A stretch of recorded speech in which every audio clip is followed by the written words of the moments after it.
सारी सिचुएशंस जो आज पैदा हुई, 4 जानें चली गईं, उनके लिए कौन जिम्मेदार है? आज वायलेंस करने का आपने तो जवाब नहीं दिया उसका। आज वायलेंस करने का क्या कारण है? इससे फायदा किसको है?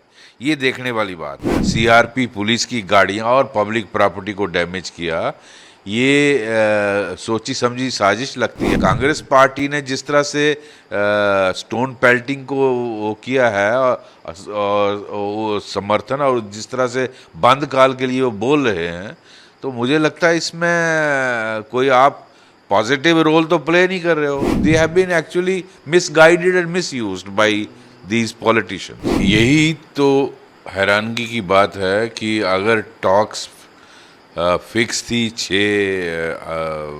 अक्टूबर के लिए, और इवन अब प्रपोज किया कि 25-26 को आप कर लो, और उसके बावजूद आज जैसी हालत बना दी, इससे किसको फ़ायदा होता है? ये देखना चाहिए ना इन्वेस्टिगेशन में।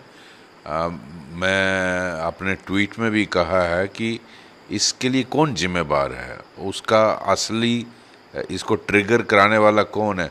इस सारी सिचुएशंस जो आज पैदा हुई, 4 जानें चली गईं, उनके लिए कौन जिम्मेदार है? इतने लोग जख्मी हो गए दर्जनों के हिसाब से, और इतनी प्रॉपर्टी, इतनी गाड़ियां जला दी गई, इसके लिए जिम्मेदार कौन है? उस पर रिस्पॉन्सिबिलिटी फिक्स होना बहुत ज़रूरी है। और ये जब टॉक्स चलते हुए, कोई फ्रस्ट्रेशन वाली बात है नहीं। Government of India is willing to talk, बातचीत हो रही है। इवन 25-26 मीन्स कल है, 25, आज 24 है। आज वायलेंस करने का आपने तो जवाब नहीं दिया उसका। आज वायलेंस करने का क्या कारण है? इससे फ़ायदा किसको है? ये देखने वाली बात है। मैं समझता हूँ ये इन्वेस्टिगेशन में और इंक्वायरी में आना चाहिए। अगर कमीशन भी बैठता है, ये इंक्वायरी में आना चाहिए। इससे फ़ायदा किसको, कौन उठाना चाहता है? लगता है कोई पॉलिटिकल मोटिव है इसमें? लग रहा है। जिस तरह आप देखिए, सोनू वांगचुक की जो वो अरब स्प्रिंग की बात करना, इसको जो नेपाल में ज़ेनज़ी का तख्ता, उन्होंने तख्ता पलटा, उसको अप्रिशिएट करना। इसी तरह ये जो बांग्लादेश में हुआ, इन सबको ये दिखाता है कि ये कोई डीप रूटेड कॉन्स्पिरेसी सी लगती है। तो मैं समझता ये सारे एस्पेक्ट्स देखने चाहिए, इसकी क्यों हुआ। आफ्टर ऑल इसके लिए कोई जिम्मेदार फिक्स होना चाहिए, और जो लोग जिम्मेदार हैं उनके खिलाफ सख्त कानूनी कार्रवाई होनी, उनको पब्लिक सेफ्टी एक्ट में अंदर डालिए और उनको चार्ज करिए फॉर इंस्टिगेटिंग वायलेंस। बिल्कुल होना चाहिए जी। जिस तरह बीजेपी दफ्तर को भी आग लगाई गई, तो लगता है टारगेट की बीजेपी दफ्तर को आग लगाई गई।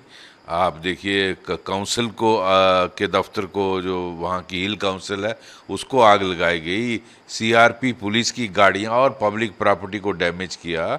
ये सोची समझी साजिश लगती है। और इसमें कांग्रेस पार्टी ने जिस तरह से स्टोन पेल्टिंग को वो किया है, और वो समर्थन, और जिस तरह से बंद काल के लिए वो बोल रहे हैं, तो मुझे लगता है इसमें कोई आप पॉजिटिव रोल तो प्ले नहीं कर रहे हो। तो you want to cash in on situation like this, तो इसको सख्ती से निपटना चाहिए। ये गलत बात है। इसको पॉलिटिकल उसके लिए फ़ायदा थोड़ा देखना चाहिए कि मुझे इस सिचुएशन से फ़ायदा उठाना है जी। तो कहीं लगता है कुछ मिसगाइड किया गया यूथ को।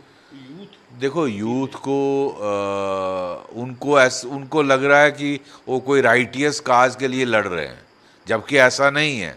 दे आर बीइंग एक्सप्लॉइटेड।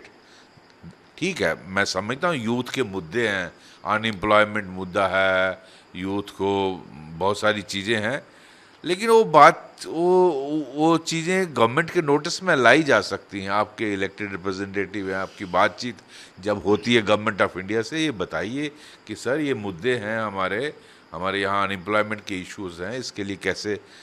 ये सारे देश की प्रॉब्लम, सिर्फ लद्दाख की प्रॉब्लम नहीं है।